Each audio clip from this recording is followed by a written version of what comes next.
Question 1. On a f de x égale x moins ln de 1 plus x2. Donc, pour montrer l'égalité demandée, dans l'expression 1 plus x2, prenons x2 en facteur. On obtient 1 sur x2 plus 1 dedans. Mais on a ainsi obtenu une expression de la forme ln de a fois b, ce qui donne ln de a plus ln de b, étant multiplié par moins 1, donc ça devient moins ln de a moins ln de b. Mais ln de x2, ça fait 2 ln de valeur absolue de x, et on sait que la valeur absolue de x est égale à x, car x est positif par hypothèse. On obtient alors ce qu'il fallait démontrer. Question 1b. Pour la limite de f de x, c'est au début une forme indéterminée, plus infini moins infini. Donc prenons x en facteur, ça fait 1 moins 2 ln de x sur x, x moins, etc. Mais en remplaçant, la limite de x sur x n'est autre que 1, limite de 2 ln de x sur x c'est 0, c'est déjà une formule, et ln de 0 plus 1, c'est ln de 1, ça fait aussi 0. Pour la limite de f de x sur x, prenons alors f de x dans la forme qu'on vient de montrer. On obtient limite de x sur x moins 2 ln de x sur x moins, etc. Mais en remplaçant, la limite de x sur x n'est autre que 1. Limite de 2 ln de x sur x, c'est 0. C'est déjà une formule. Et ln de 0 plus 1, c'est ln de 1, ça fait aussi 0. Et finalement, ça fait 1. Question 1c. La limite de f de x moins x, c'est la limite de, etc. en remplaçant f de x par sa valeur. Mais x moins x s'annule, alors il nous reste limite de moins 2 ln de x moins ln de 1 sur x2 plus 1. La première, ça donne moins l'infini, la deuxième, c'est 0 quand x tend vers plus l'infini. Alors c'est finalement moins l'infini. L'interprétation graphique, c'est que la droite y égale x est une direction asymptotique à la courbe C en plus l'infini. Question 2. La limite de f de x en moins l'infini. Prenons la première forme de f de x parce que c'est suffisante pour obtenir une réponse précise. En remplaçant, on obtient moins l'infini moins ln de plus l'infini, c'est-à-dire moins l'infini moins plus l'infini, ce qui donne finalement moins l'infini. Alors que la limite de f de x sur x, encore, ça donne limite de x sur x moins limite de ln de 1 plus x2 sur x. Dans l'expression 1 plus x2, prenons le x2 qui est le terme de plus haut degré en facteur. On obtient alors ln de a fois b, ce qui donne ln de a plus ln de b. Donc pour la première limite, c'est 1. Pour la deuxième limite, c'est 2 ln de valeur absolue de x sur x. Pour la troisième limite, c'est limite de ln de 1 sur x2 plus 1 sur x. Pour ln de valeur absolue de x, remarquons que quand x tend vers moins l'infini, x sera un négatif. Et par suite, la valeur absolue d'un négatif égale son opposé.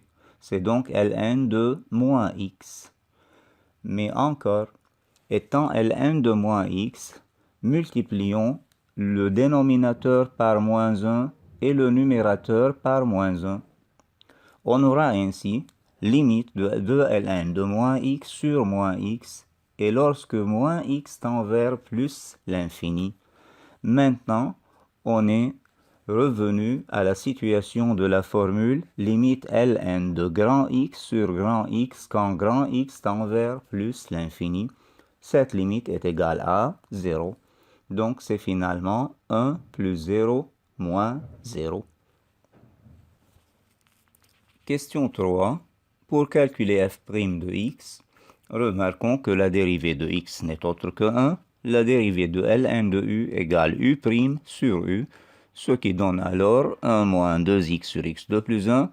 En réduisant au même dénominateur, on obtient finalement x moins 1 au carré sur x2 plus 1. Donc, cette dérivée, puisque le dénominateur est strictement positif, alors f' de x prend le signe de son numérateur. Mais encore, le numérateur est un carré, x-1 au carré. Donc c'est toujours positif, mais ça peut être nul quand x égale 1. Alors, notons sur le tableau de signes de f' que f' s'annule en 1. Ailleurs, c'est toujours positif. Par conséquent, f de x est une fonction strictement croissante. Les limites en moins et en plus l'infini, on les a déjà calculées, donc remplaçons-les par leur valeur. En moins l'infini, on a démontré que la courbe représente une direction asymptotique parallèle à la droite D. En plus l'infini, on a montré aussi que la courbe représente une direction asymptotique parallèle à la droite D. Au point 1, 1, c'est-à-dire quand x égale 1, on obtient f de x égale 1 aussi. Mais la particularité de ce point, c'est que la courbe C admet en ce point une tangente horizontale parce que sa dérivée f', qui représente la pente de la tangente, est nulle. Question 4. Pour l'équation de la tangente, ce n'est qu'une formule y égale f de a plus x moins a fois f' de a.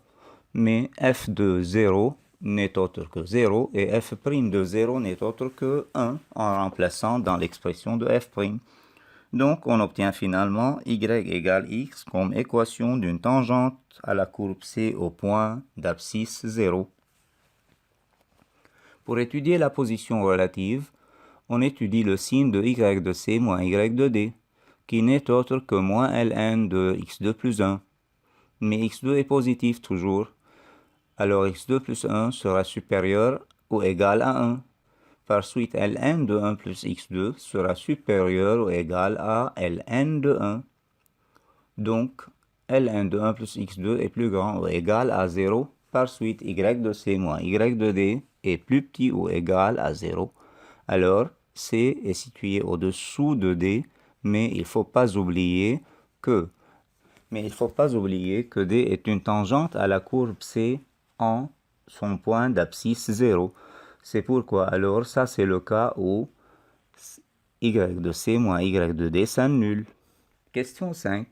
Pour montrer l'existence d'un ou de plusieurs points d'inflexion, il faut étudier le signe de la dérivée seconde. Or, f seconde n'est autre que la dérivée de f'. F' est de la forme u sur v. Alors f seconde sera de la forme u'v moins v'u sur v2, ce qui donne finalement 2x2 moins 2 sur x2 plus 1 au carré. Or, le dénominateur est strictement positif, alors f seconde prend le signe de son numérateur. Or, le numérateur est un polynôme de second degré possédant deux racines, moins 1 et 1. Alors, il s'annule deux fois. Dehors, il prend le signe de son a, qui est positif. Dedans, il prend le signe contraire. Alors, on remarque qu'au point x égale moins 1 et x égale 1, f seconde s'annule en changeant le signe. Donc, C admet deux points d'inflexion. L'un a pour abscisse 1 et pour ordonner f de 1 ensuite, et l'autre, I' a pour abscisse moins 1 et pour ordonner f de moins 1. Question 6. Pour dessiner la courbe C, prenons en considération tout ce qu'on a déjà démontré à propos de cette courbe. D'abord, elle est strictement croissante. Elle admet au point 1 une tangente horizontale. Elle admet au point 0, 0 une tangente ayant pour équation y égale x. C'est donc la première bisectrice. Elle est toujours située au-dessous de cette tangente. On a aussi deux points d'inflexion, le point I et le point I'. Et prenons en plus un point quelconque, par exemple le point d'abscisse 3. Le voici. Et dessinons la courbe en prenant en considération tous ces points avec les tangentes quand elles existent. Donc voici la courbe C. Question 7. La première partie de G est de la forme U fois V. Sa dérivée est donc u'v plus v' u. Mais pour la dérivée de x2 plus 1, c'est 2x. Multiplié par x, ça fait 2x2. Et la dérivée de deux arcs tangentes x, c'est 2 fois 1 sur 1 plus x2. Réduisons au même dénominateur les deux dernières fractions, on obtient ce qui suit. Par suite, en simplifiant la dernière fraction, on obtient 2. Donc la dérivée g' de x n'est autre que ln de x2 plus 1 plus 2.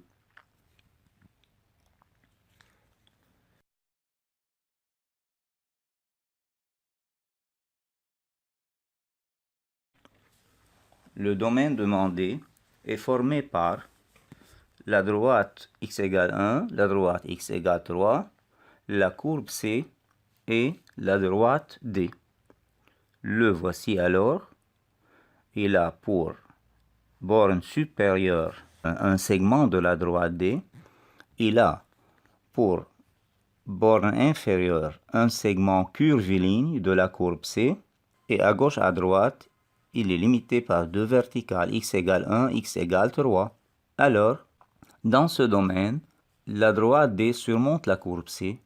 Donc, l'aire de D égale intégrale entre 1 et 3 de y de D moins y de C dx. Y de D qui n'est autre que x, y de C qui n'est autre que f de x. Donc en remplaçant, on obtient intégrale entre 1 et 3 de ln de x2 plus 1 dx. Mais on ne connaît pas comment calculer la primitive de ln de x2 plus 1. Remarquons d'autre part que g' de x déjà calculé est égal à ln de x2 plus 1 plus 2. C'est pourquoi on nous a demandé de calculer g' de x avant de calculer l'aire. Ça peut nous aider. Parce que d'après cette égalité, on peut conclure que ln de x2 plus 1 n'est autre que g' de x moins 2. Ce qui donne que l'aire de D égale intégrale de g' de x moins 2 dx entre 1 et 3. Ce qui donne alors g de x moins 2x, parce que la primitive de g' n'est autre que g, la primitive de 2 c'est 2x. Et par suite, en l'appliquant sur l'intervalle 1, 3, on obtient g de 3 moins 6 moins g de 1 moins 2. Et maintenant, on calcule la valeur numérique de g de 3 d'après l'expression de g et celle de g de 1 d'après l'expression de g encore. Et voici la réponse. Question 8. Puisque f est une fonction continue et strictement monotone sur R, alors elle admet une réciproque f-1, et le domaine de définition de cette réciproque n'est autre que l'ensemble des images de f, c'est donc l'intervalle moins l'infini plus l'infini. Question B. Pour dessiner C', il faut bien tenir compte et noter que C' est la symétrique de C par rapport à la première bissectrice. Alors, on prend les éléments pertinents de C et on les symétrise par rapport à la première bissectrice, que ce soit des éléments de la courbe C', et tenant compte de cette symétrie, on pourra dessiner C'. La voici. Question C. Le point M appartient à la courbe C, qui a pour équation y égale f de x. Alors M aura pour coordonnées x, f de x. Mais puisque M' est le symétrique de M par rapport à la première bissectrice, alors les coordonnées de M' seront f de x, x. On demande de calculer x quand mm' égale racine de 2. Alors calculons d'abord l'expression de la distance mm'. C'est comme d'habitude, la distance entre deux points égale toujours racine carrée de x de l'un moins x de l'autre au carré plus y de l'un moins y de l'autre au carré. En remplaçant x de m et x de m', y de m, y de m' par leur valeur, on obtient, après simplification des termes opposés, racine carrée de 2 ln carré de x2 plus 1. ce qui donne valeur absolue de Ln de x2 plus 1 fois radical de 2, parce que radical de z2 égale valeur absolue de z. Mais d'autre part, on sait que mm' égale racine de 2, donc la valeur absolue de Ln x2 plus 1 fois racine de 2 égale racine de 2. Alors, Ln de x2 plus 1 en valeur absolue égale 1. Par suite, Ln de x2 plus 1 égale plus ou moins 1. Le premier cas nous donne deux résultats. Le deuxième cas est impossible. Par suite, il y a deux points solution.